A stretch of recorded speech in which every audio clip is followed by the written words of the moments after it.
जिस तज से कोई मक्तल में गया वो शान सलामत रहती है।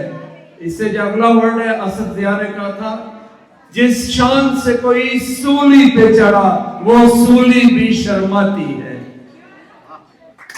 मेरे कश्मीर जरा जाग के कुछ जा पसंद, मेरे कश्मीर जरा जाग के कुछ जा पसंद, गैर को तेरे मुकद्दर का खुदा कहते हैं।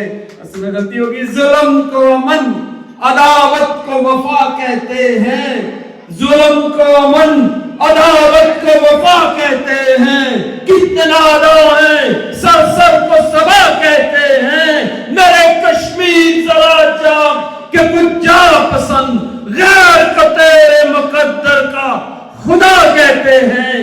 मैं कोई मुकर्रर नहीं हूं, लेकिन मैं इतना 1984 में जब भट्ट साहब को फांसी दी गई थी, 10 फरवरी को हम इस्लामाबाद में गए थे। 60 के करीब 60 के करीब हम कॉलेज डिग्री कॉलेज मीरपुर के।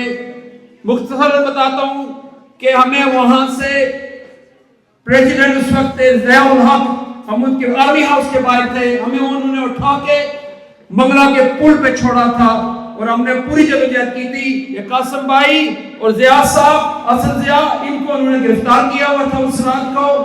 तो मैं ये इतना बता देता हूं कि जितना हमसे हो सका हमने किया था। जाते जाते 2-3 नारे जरूर लगेंगे, हम छीन के लेंगे, हम छीन के लेंगे, ये हक हमारा, ये हक हमारा। उस पार भी होगी, इस पार भी होगी।